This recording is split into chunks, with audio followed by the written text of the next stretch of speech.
তুমি রাসূল স্বীকার না করো। কবরে যাওয়ার পরে আদম মালাকানে ইয়াজলিসানে ফায়াকুলানে, কবরে রাখার পরে ফেরেশতা আসবে দুইজন, বসাবে মৃত ব্যক্তিকে, প্রশ্ন করবে, বলবে আল্লাযী হাযার রাসূল মান হাযার রাসূল আল্লাযী বুইসা ফীহি, এই ব্যক্তি কে যিনি তোমাদের কাছে এসেছিলেন, মা কুনতা তাদরি, তার ব্যাপারে তোমার ধারণা কি ছিল, তুমি কি বলতা। কবরে এই প্রশ্ন হবে। বুখারীতে মুসলিমে অনেকগুলো হাদিস আসছে যে কবরে একটাই প্রশ্ন হবে, আর এই একটা প্রশ্ন হবে শুধু এইটাই যে এই ব্যক্তিকে, এর ব্যাপারে তুমি দুনিয়ায় কি বলতে। লোকেরা জবাব দিবে হাযা মুহাম্মাদুর রাসূলুল্লাহ, মুহাম্মাদুর রাসূলুল্লাহ বলার পরে তারা এটাও বলবে যে হুয়া মুহাম্মাদুর রাসূলুল্লাহ আব্দুল্লাহ ওয়া রাসূলুহু, তিনি আল্লাহর বান্দা এবং রাসূল। এবং তারা আরও কিছু গুণাবলী প্রকাশ করবে যে তাকে আল্লাহ রাব্বুল আলামিন সুস্পষ্ট বাইয়িনাত সহ, হেদায়েতের সুস্পষ্ট বাণী সহ, কিছু নিদর্শন সহ আমাদের কাছে প্রেরণ করেছেন। লোকেরা তার ব্যাপারে এই বলতো, মানে নবীর যত সানা সিফাত আছে, জান্নাতি মানুষগুলো, ইমানদার মানুষগুলো এগুলো বলতে থাকবে সুবহানাল্লাহ। আমরা যেমন শর্টকাট করে শুনেছি ইমান রব্বুকা ওয়া মা দীনুকা মান হাযার রাজুল, যে রব আল্লাহ, এবং আমরা বলবো যে দ্বীন আল ইসলাম, এবং বলবো হাজা মুহাম্মাদুর রাসূলুল্লাহ। এই যে সংক্ষেপ কথা, এটা হচ্ছে একেবারেই সংক্ষেপ কথা। এটা একটা হাদিসের রওয়ায়াত, আর কয়েকটা হাদিসের রওয়ায়াত হচ্ছে লোকেরা একটা প্রশ্নের জবাব দিবে, সেটা হচ্ছে ইনি মুহাম্মাদুর রাসূলুল্লাহ, এবং তার সমস্ত গুণাবলী বলতে থাকবে সুবহানাল্লাহ, নবীর প্রশংসা করতে থাকবে, নবীর ব্যাপারে তার যতটুকু ধারণা আছে এগুলো বলতে থাকবে। এই বলতে বলতে সময়ের মধ্যেই ফানাদা আলাস সামায়ে, আসমান থেকে আহ্বান হতে থাকবে, ফেরেশতারা বলতে থাকবে যে এ পাশ করে ফেলেছে, এ যা বলছে এর কথা অনুযায়ী একে জান্নাতি বিছানা বিছাইয়া দাও, জান্নাতি পোশাক দিয়ে দাও, এর কবরকে চতুর্দিকে 70 গজ প্রশস্ত করে দাও, এর সাথে ফাফতাহু বাবুল জান্নাহ, এর কবরের সাথে জান্নাতের একটা দরজা খুলে দাও সুবহানাল্লাহ। এরপরে বলবে নাম কালামুল আরুস, তুমি বাসর করে দুলা যেমন ঘুমায় সেইভাবে ঘুমাও, কেউ তোমার ঘুম ভাঙাবে না বলে সুবহানাল্লাহ। এরপরে বলা হবে তোমাকে সেই দিন তোলা হবে যেই দিন আল্লাহ রাব্বুল আলামিন তোমাকে তুলতে চাইবেন।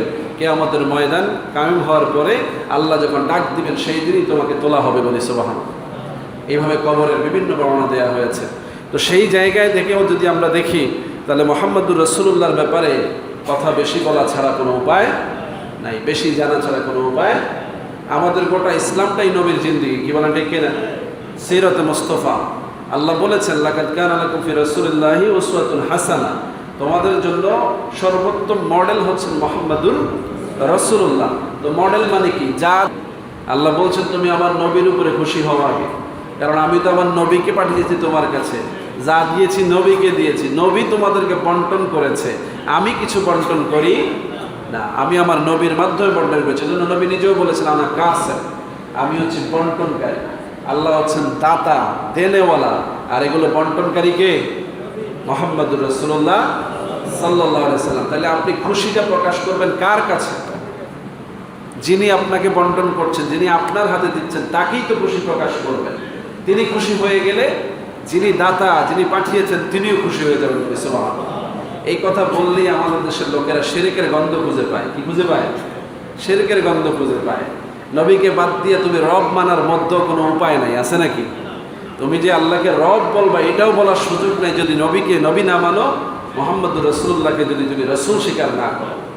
কবরে যাওয়ার পরে আদম মালাকানে ইয়াজলিসানে ফায়াকুলানে, কবরে রাখার পরে ফেরেশতা আসবে দুইজন, বসাবে মৃত ব্যক্তিকে, প্রশ্ন করবে, বলবে আল্লাযী হাযার রাসূল মান হাযার রাসূল আল্লাযী বুইসা ফীহি, এই ব্যক্তি কে যিনি তোমাদের কাছে এসেছিলেন, মা কুনতা তাদরি, তার ব্যাপারে তোমার ধারণা কি ছিল, তুমি কি বলতা। কবরে এই প্রশ্ন হবে। বুখারীতে মুসলিমে অনেকগুলো হাদিস আসছে যে কবরে একটাই প্রশ্ন হবে, আর এই একটা প্রশ্ন হবে শুধু এইটাই যে এই ব্যক্তিকে, এর ব্যাপারে তুমি দুনিয়ায় কি বলতে। লোকেরা জবাব দিবে হাজা মুহাম্মাদুর রাসূলুল্লাহ, মুহাম্মাদুর রাসূলুল্লাহ বলার পরে তারা এটাও বলবে যে হুয়া মুহাম্মাদুর রাসূলুল্লাহ আব্দুল্লাহ ওয়া রাসূলুহু, তিনি আল্লাহর বান্দা এবং রাসূল। এবং তারা আরও কিছু গুণাবলী প্রকাশ করবে যে তাকে আল্লাহ রাব্বুল আলামিন সুস্পষ্ট বাইয়িনাত সহ, হেদায়েতের সুস্পষ্ট বাণী সহ, কিছু নিদর্শন সহ আমাদের কাছে প্রেরণ করেছেন। লোকেরা তার ব্যাপারে এই বলতো, মানে নবীর যত সানা সিফাত আছে, জান্নাতি মানুষগুলো, ইমানদার মানুষগুলো এগুলো বলতে থাকবে সুবহানাল্লাহ। আমরা যেমন শর্টকাট করে শুনেছি ইমান রব্বুকা ওয়া মা দীনুকা মান হাযার রাজুল, যে রব আল্লাহ, এবং আমরা বলবো যে দ্বীন আল ইসলাম, এবং বলবো হাজা মুহাম্মাদুর রাসূলুল্লাহ। এই যে সংক্ষেপ কথা, এটা হচ্ছে একেবারেই সংক্ষেপ কথা। এটা একটা হাদিসের রওয়ায়াত, আর কয়েকটা হাদিসের রওয়ায়াত হচ্ছে লোকেরা একটা প্রশ্নের জবাব দিবে, সেটা হচ্ছে ইনি মুহাম্মাদুর রাসূলুল্লাহ, এবং তার সমস্ত গুণাবলী বলতে থাকবে সুবহানাল্লাহ। নবীর প্রশংসা করতে থাকবে, নবীর ব্যাপারে তার যতটুকু ধারণা আছে এগুলো বলতে থাকবে। এই বলতে বলতে সময়ের মধ্যেই ফানাদা আলাস সামায়ে, আসমান থেকে আহ্বান হতে থাকবে, ফেরেশতারা বলতে থাকবে যে এ পাশ করে ফেলেছে, এ যা বলছে এর কথা অনুযায়ী একে জান্নাতি বিছানা বিছাইয়া দাও, জান্নাতি পোশাক দিয়ে দাও, এর কবরকে চতুর্দিকে 70 গজ প্রশস্ত করে দাও, এর সাথে ফাফতাহু বাবুল জান্নাহ, এর কবরের সাথে জান্নাতের একটা দরজা খুলে দাও সুবহানাল্লাহ।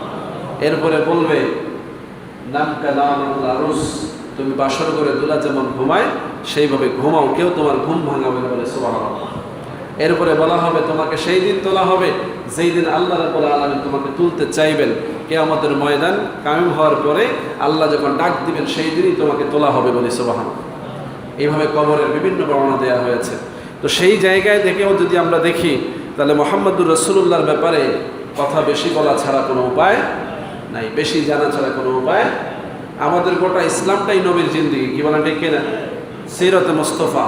আল্লাহ বলেছেন লাকাদ কানা লাকুম ফি রাসূলিল্লাহি উসওয়াতুন হাসানাহ, তোমাদের জন্য সর্বোত্তম মডেল হচ্ছেন মুহাম্মাদুর রাসূলুল্লাহ। তো মডেল মানে কি? যা দেখে মানুষ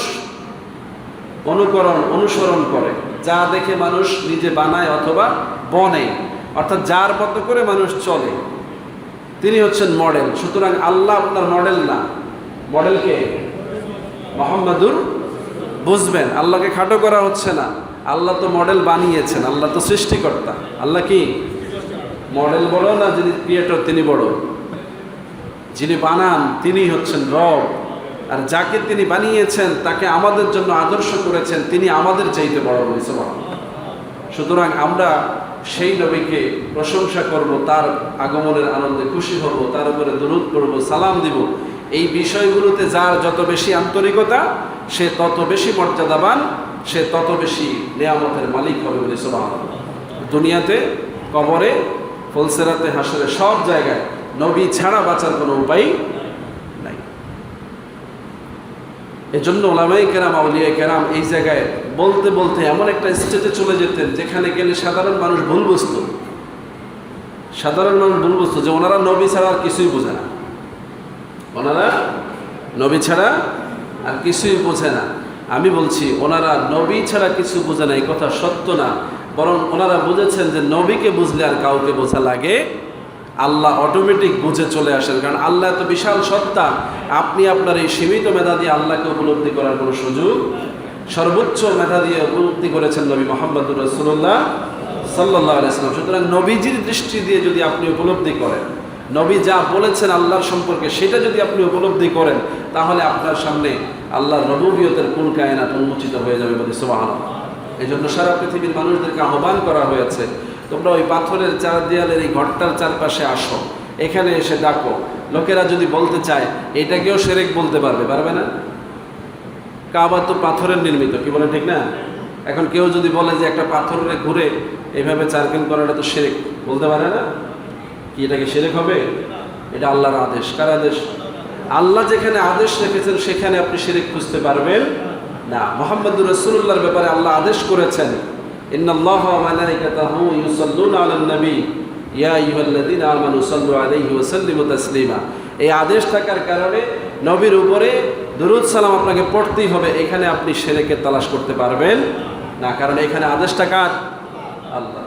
এজন্য উম্মতের মধ্যে একদল মানুষ আছে নবীর উপরে দরুদ সালামটাকে খুব প্রাধান্য দেয়, লোকেরা ভুল বোঝে।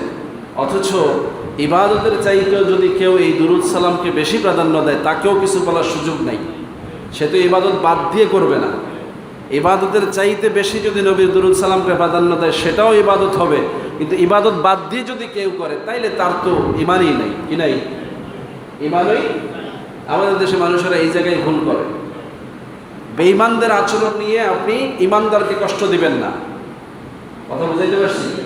বেঈমানের অনেক আচরণ আছে যেটা ইমানদারের মতো হলেও সেই আচরণ ইমানদারের সাথে যায় না, কিন্তু ইমানদার যা করে সেটাকে আপনি চিন্তা করবেন শরীয়ত দিয়ে, যে এই ব্যক্তির ইবাদতের মধ্যে শালীনতার পরে যা করছে এটা শরীয়তকে লঙ্ঘন করছে কিনা।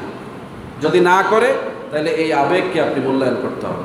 এটাই নবীর সাহাবীদের মধ্যে পাওয়া যায়, এটাই আউলিয়া কেরামদের মধ্যে পাওয়া যায়, এটাই সাধারণ মুসল্লিদের মধ্যে পাওয়া যায়, যারা 5 ওয়াক্ত নামাজ পড়ে, রোজা রাখে, হজ করে, যাকাত দেয়, কোরআনের বিধিবিধান মানার চেষ্টা করে, নবীকে মহব্বত করে, দরুদ সালাম পড়ে।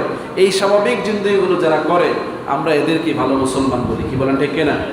আর যারা খুব অতিরঞ্জন দুনিয়াদারি করে, নামাজের ব্যাপারেও তাদের বাড়াবাড়ি আছে, ইবাদতের ব্যাপারেও তাদের বাড়াবাড়ি আছে, দরুদ সালামের ব্যাপারেও বাড়াবাড়ি আছে, সব জায়গায় তাদের বাড়াবাড়ি। এই বাড়াবাড়িগুলোকে অনেক সময় আমরা বরদাস্ত করতে পারি না। কারণ কি? রাসূলুল্লাহ বলছেন খায়রুল উমুরি আওসাতুহা, সব কিছুর মধ্যে মধ্যম পন্থাই উত্তম। কি? মধ্যম পন্থাটাই উত্তম, বাড়াবাড়িও না, ছাড়াছাড়িও না।